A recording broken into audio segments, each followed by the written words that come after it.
colocar um banco de dados em estado consistente, tendo que fazer dezenas ou milhares de operações, é o que, gente? É um processo de recuperação demorado. E aí o que o SQL Server tem dentro dele? Ele tem um outro mecanismo que é chamado de checkpoint, e esse mecanismo é responsável por quê, gente? Por, em tempos específicos, em determinados momentos do tempo, pegar e fazer a flush dessas páginas de dados que estão sujas no data cache para disco. Qual que é o objetivo do checkpoint, gente? O objetivo do checkpoint é minimizar o intervalo de recuperação. No exemplo anterior que eu dei a vocês, o que aconteceria se o SQL Server tivesse pego e escrito um volume grande de transações no Transaction Log sem persistir os arquivos de dados? Na hora que acontecesse o recovery, ele ia ficar ali dentro de 5, 10, 20, meio, 30 minutos, uma hora, pegando e o quê? Esperando acontecer todo o recovery do seu banco de dados. Isso não é uma coisa bacana. Então o que acontece? Na hora que a gente tem o SQL Server trabalhando, de tempo em tempo ele vai analisar o volume transacional que ele tem, e com base nesse volume transacional ele vai determinar se o que? Se é um momento adequado para ele fazer um checkpoint, para ele tentar respeitar uma configuração do SQL Server, que é o que, gente? O Recovery Interval. O que é o Recovery Interval? É a configuração da instância, tá legal? Que por padrão é 1 minuto, que fala o que? Todo banco de dados, por padrão, deve tentar ser recuperado em até 1 minuto. Então, o que ele vai fazer? O SQL Server vai ficar monitorando com a quantidade de operações que ele tem nos logs de transação. Na hora que ele olha e começa a observar que o volume transacional está alto, ele vai chamar o checkpoint. E aí, o checkpoint vai entrar, vai respeitar o protocolo Write Ahead Log. Isso é, primeiro ele vai pegar, vai escrever, fazer flush do meu Transaction Log, e depois ele vai fazer o que? Vai fazer o flush das páginas de dados. Ok? Qual que é a frequência exata? Então ele entra sempre de 1 em 1 minuto? Não, vai depender do meu volume transacional. Se eu tenho um volume transacional muito alto, o checkpoint vai entrar com uma frequência maior. Se eu tenho um volume transacional baixo, o checkpoint vai demorar mais para entrar. E eu posso monitorar isso. Se eu quiser pegar e escrever essa saída, por exemplo, lá no error log, eu posso usar o trace flag 3502 para fazer essa monitoração. Vamos dar uma olhada como é que isso funciona.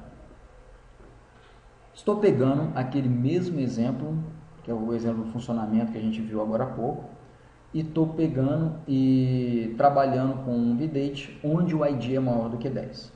Então vamos lá. Mesmo cenário, log buffer, data cache, arquivo de log, arquivo de dados.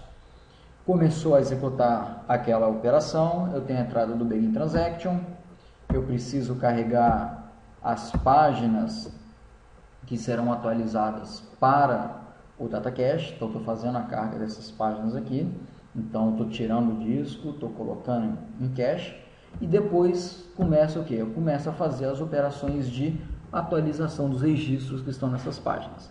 Cada operação de atualização dentro do Transaction Log, ela tem uma entrada, então eu tenho um log record para cada uma delas, e é o que eu vou ter? É o que, gente? Eu vou ter todas as atualizações atualizando os registros acima de 10.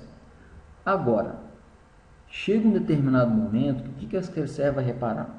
Ele vai olhar e vai falar o seguinte: nossa, olha a quantidade de operação que já foi feita aqui. Essa quantidade de operação, se eu tiver que refazer, vai estar demorando em torno de 1 minuto. Se vai demorar em torno de 1 minuto, então o que eu vou entrar com esse banco de dados fazendo? Eu vou entrar aqui para fazer um checkpoint. Então o que acontece? O SQL Server, com base na estimativa que ele tem de tempo que ele vai precisar para refazer aquelas operações, ele vai disparar um processo de checkpoint. Que o que é feito? Ele pega, respeita a escrita avançada no log, então ele faz o flush do log buffer, escreve tudo isso lá no meu arquivo de log, tudo bem? Escreveu o log buffer no meu arquivo de log, o que ele faz logo em seguida? Ele vai pegar e vai fazer, gente, o flush das páginas de dados, daquele banco de dados que estão sujas no data cache. Então ele pega, vai escrever, tá, aquelas páginas de volta no disco. Gente, e por escrever essas páginas de volta no disco, o que eu estou falando? Eu estou falando que ele está pegando, está fazendo o flush, tá? As páginas que já estão no data cache, gente, elas continuam no data cache, isso é, essas páginas aqui, uma vez que eu fiz o flush, eu não preciso chegar lá e tirar essas páginas. O SQL Server vai deixar essas páginas no cache até que, né, exista a necessidade de utilizar aquele espaço, haja alguma pressão na memória, para aí vai entrar um outro mecanismo para tirar essas páginas do cache. Então, na verdade, o que ele está fazendo? Ele está fazendo um flush, está escrevendo em disco todas as páginas, inclusive o que, gente? Aquela nossa primeira página. E agora, o que eu vou ter aqui no disco? Eu vou ter o dado B na página 200 e o meu LSN vai ser o 501. Tudo bem? E aí, uma vez que é feito o checkpoint acabou de ser feito, continua a nossa transação. Essa transação, gente, ela poderia continuar alterando mais registros, tá? Poderia ser invocado um novo checkpoint, isso é, uma transação, se ela é muito longa, pode ser que o checkpoint entre diversas vezes até o fim dessa transação. No nosso caso aqui, por simplicidade, o que eu vou colocar como próxima instrução? A próxima instrução já seria o commit. E aí sim, o SQL Server pegaria no commit, faz o flush do restante do log buffer, ok? Fez o flush e aí a gente respeitou o write ahead log, né? Fez o flush. Nesse caso, vamos supor que tenha, sei lá, 3 ou 5 páginas alteradas pelas últimas atualizações que foram feitas. Essas 3, 5 páginas não serão persistidas no seu arquivo de dados. Por quê? Porque o commit, gente, só faz flush do transaction log, não faz flush das páginas que estão sujas no data cache. E aí, esse pequeno delta, né, vamos dizer assim, entre as páginas sujas, poderiam o quê? Poderia ser restaurados dentro do nosso recovery interval, caso acontecesse uma perda, tá, né, caiu o meu servidor após o commit. Por que isso é interessante? Porque na hora que a SQL Server ele pegasse e recomeçasse o processamento, né, de onde ele parou, para garantir a consistência do banco de dados, aquele último checkpoint que vocês estão vendo que está lá no início, não estaria no início, estariam perto do fim do nosso arquivo de log, e o trabalho teria que ser refeito, é um trabalho pequeno. Então, seria respeitado o nosso famoso recovery interval, ok? Nessa demonstração, vamos utilizar novamente Extended Events para analisar o comportamento dos checkpoints no SQL Server. Então, estamos aqui na demonstração 2, tá? Análise de checkpoints. Vou novamente recriar o banco de dados tlog internals. E novamente estamos utilizando quem, gente? O SQL Server 2012. Não porque existe uma mudança de comportamento para esse exemplo, mas sim porque eu tenho eventos do Xevents que me interessam, ok? Então, estou utilizando meu banco de dados, vou sair de Auto Truncate Mode, vou pegar, vou criar uma tabela tlog detail. E para facilitar a visualização, eu vou fazer um cycle no error log. Tudo bem? Então, fiz o cycle no error log. Vou habilitar um trace e dar uma olhadinha como está o meu error log. Então, nesse momento, gente, o que eu tenho? Eu tenho aqui, né, eu fiz a reciclagem, né, do error log, habilitei o trace 3502 e vou começar uma transação longa, tudo bem? Então, nesse momento, meu tran count é 0, vou dar um begin transaction aqui, e vou disparar a inserção de 20.000 registros nessas tabelas. Então, gente, é uma única transação que eu estou pegando e estou inserindo, né, dentro dessa transação 20.000 registros. Opa, inseri 20.000 registros, está aqui, levou 4 segundos. E aí eu vou continuar executando operações de inserção dentro dessa tabela, sendo que a minha transação, se eu executar um select @account, minha transação continua aqui, gente, aberta, tudo bem? Então vamos lá, inserir mais 20.000 registros e vou falar um pouquinho do trace flag. Para que eu habilitei esse trace flag? Eu habilitei esse trace flag para que seja escrito lá no error log do SQL Server informações a respeito de checkpoints que aconteçam. Então vamos lá, já peguei, já inseri mais 20.000 registros, vamos dar uma olhadinha no error log para ver se por acaso um checkpoint já aconteceu.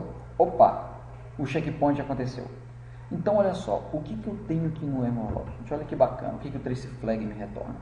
Eu tenho 5 entradas, onde eu tenho a marcação que o checkpoint começou.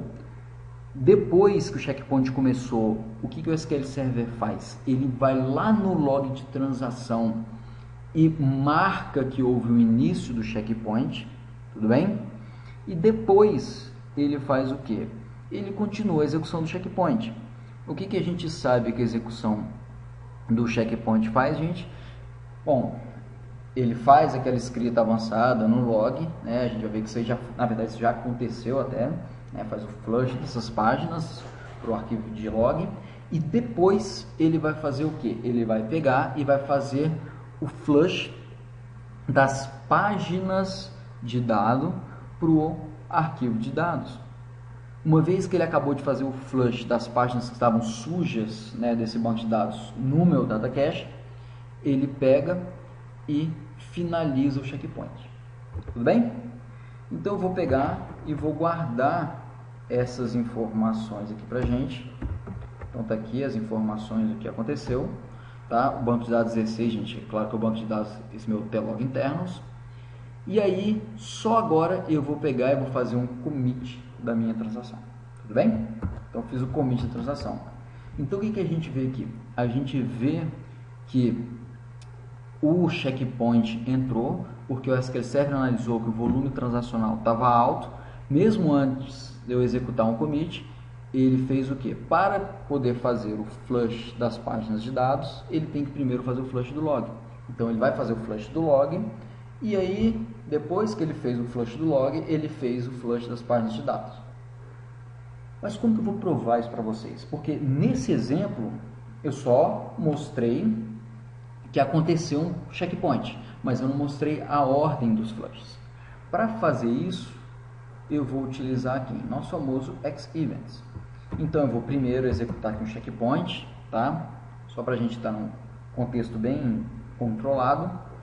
E a partir da outra conexão, eu tenho outro script, que é meu script auxiliar do módulo 2, na qual eu vou disparar novamente uma sessão de monitoramento, pegando os eventos log flush completed, file write completed e checkpoint end.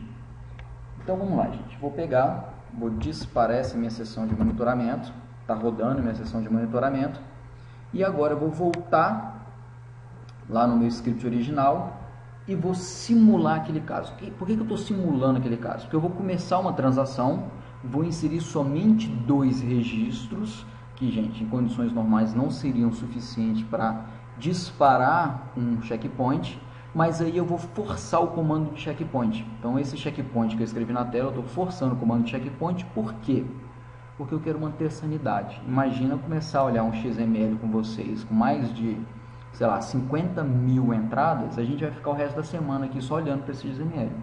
Então eu vou simular um caso onde eu tenho uma transação que começou, eu tenho registros que foram inseridos e aconteceu um checkpoint. Tudo bem? E no fim eu vou fazer o commit da transação.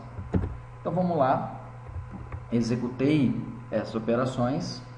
O que eu vou fazer agora? Eu vou pegar e vou dar uma olhada aqui na saída do X-Events. Então olha só, gente, eu tenho um total de 20 eventos processados, está aqui em cima, ó. Era isso que eu estava esperando, e agora eu vou pegar e vou recolher aqui esses 20 eventos que foram processados antes da gente começar a fazer uma análise deles, tudo bem? Então vou recolher aqui os 20 eventos, recolhi os 20 eventos. Antes de fazer essa análise, eu vou pegar e vou passar só por esse comentário aqui. Por simplicidade, gente, eu não vou nesse momento analisar o conteúdo do log de transação, a gente vai fazer isso na demonstração mais à frente, mas para mostrar um pouquinho do que aconteceu durante essas operações, eu peguei e fiz uma análise prévia, tá? Depois quem quiser brincar, aqui embaixo tá o comando para a gente analisar o log de transação, e aí eu anotei em quais momentos a gente tinha um flush do log de transação, tudo bem? Onde é que eu tinha, quais são as minhas marcações das minhas transações? Eu tive um grupo de operações que estavam no log buffer, que foi marcado pelo início da minha transação, um begin xact, com mais uma série com as minhas inserções dos registros, tudo bem? Eu tive um outro flush, que é quando o SQL Server estava registrando as alterações na cadeia de alocação, no allocation chain dele. Não só isso, né, gente, ele estava pegando, estava marcando quais estruturas ele acabou por modificar, que dentro do SQL Server a gente vai ver muito essas 4 letrinhas aí, o Hobbit, que na verdade quer dizer heap or btree, tudo bem? Então eu tenho um outro flush que foi do heap btree até o início do checkpoint, e eu tenho um outro flush que é quando o checkpoint estava acontecendo, tudo bem? Esse flush aqui, na verdade, o que ele é? Ele é uma marcação dentro do checkpoint, onde ele vai alterar a boot page para falar que está acontecendo o checkpoint. E aí depois disso, a gente tem o que? A gente tem o flush das páginas de dados. Se você pegar e analisar o log de transação, essa informação que está entre parênteses, ela não vai aparecer no log de transação. Eu estou te falando que é assim porque a gente já fez a análise, já sei como é que funciona. Bem? E aí, por fim, eu vou ter o que? Eu vou ter uma marcação de fim de checkpoint e vou ter o que? Um commit da minha transação. Tudo bem? Então, são 5 momentos onde eu tive o que, gente? Onde eu tenho um log flush, de acordo com o meu transaction log. Vamos ver isso aqui no XML. Se eu pegar e chavear aqui para o XML, o que a gente vai reparar? Eu tenho o que, gente? Olha aqui. Aqui em cima eu tenho 1, 2, 3, 4 log flushes, tá vendo? E aqui no finalzinho a gente tem o último registro de log flush. Isso é, aqueles 5 log flushes que eu falei para vocês são esses log flushes, ok? E agora vamos ver o seguinte, só que o log flush, essa marcação que eu tenho, é registrada pelo Xevents depois que a operação de escrita se completou. Então, olha só, para esse, por que eu estou falando aqui? Para esse log flush completed, eu tive uma operação de escrita que aconteceu, quando ela encerrou, foi registrado esse evento. Quando esse write aconteceu e se encerrou, o SQL Server registrou esse evento. Quando esse write ele pegou, se encerrou, ele registrou esse evento.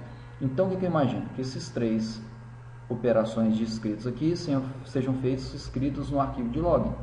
E depois eu tenho uma série de outras escritas, que aí, qual que é o nosso palpite, gente? Olha, se ele a gente tinha uma série de informações no transaction log, ele faz o protocolo write ahead log, ele escreve avançado no log. Em algum momento ele tem que fazer o quê? Tem que fazer o flush das páginas de dados sujas que estão no data cache para o arquivo de dados. Está aqui as nossas escritas. Então vamos dar uma olhada aqui. Ó. Vou pegar o primeiro evento de escrita. Qual que é o meu file ID? 2. Quem que é esse cara aqui, gente? Arquivo de log. Vamos pegar outra escrita que eu tenho aqui. 2. Quem que é esse cara? Arquivo de log. Vamos pegar a próxima escrita anterior a um log flush. Quem que é esse cara aqui? O arquivo 2, meu arquivo de log. Então tá vendo que aquilo que eu acabei de explicar realmente aconteceu. E aí depois, o que a gente passa a ver? Opa, aqui a gente começa a ver o que? Operações de escrita para qual arquivo, gente? File ID 1. Quem que é o arquivo 1? É meu arquivo primário, meu arquivo de dados. Então olha só, uma escrita no arquivo de dados, outra escrita no arquivo de dados, outra escrita no arquivo de dados. Então a gente está vendo o que? A gente tem uma série de escritas no arquivo de dados antes de o que, gente? Antes de pegar e voltar a ver uma escrita no arquivo de log, que é o que, gente? É o flush do meu log, que vai ser marcado aqui nesse evento. Então, basicamente, a gente tem o que? A sequência faz o write ahead login, depois ele faz o checkpoint, mas no fim eu ainda tenho uma entrada aqui no meu log, que é feito flush, antes do checkpoint dar como que, gente? Como finalizado. Então, olha só, eu tenho um log flush antes de eu pegar o evento de checkpoints ends. Vamos voltar lá para o comentário aqui em cima, que eu copiei do error log. O que o error log me fala? Ele começou o checkpoint, tudo bem? É aquela marcação que a gente viu lá no terceiro log flush para marcar que o checkpoint começou. Alterou o cabeçalho da boot page. Então isso aqui, gente, na verdade, o que isso significa, esses dois eventos aqui? Que está acontecendo log flush. Depois ele começa a fazer o flush das minhas páginas de dados. Então isso aqui eu não tenho nenhuma entrada no Transient Log, mas é quando está acontecendo o flush das minhas datapages, que são sujas. No fim, ele já acabou essa fase aqui e antes de dar o checkpoint por completo, que é aquele evento de checkpoint completed, o que ele faz? Ele vai logar lá no transaction log o que? O checkpoint acabou. Então você vê que ele loga, depois que ele logou, ele, beleza, agora eu posso falar que o checkpoint acabou. E é exatamente isso que a gente está vendo aqui, ó. Ele pega, eu tenho um log que é para escrever que o checkpoint acabou. Depois que ele escreveu no log que o checkpoint acabou, aí sim ele vai o que? Vai disparar o evento de checkpoint end, tudo bem? E por fim, a gente tem o que? A gente tem o último comando que também gera um flush, que é o meu commit. Perceberam, gente, que a gente consegue ver a sequência do SQL Server executando as operações e, mais importante, priorizando o protocolo. Então ele escreve primeiro no log, depois ele faz os flushes das páginas de dados, para depois ele completar o seu checkpoint. Com isso a gente termina a demonstração de como funcionam os checkpoints no SQL Server.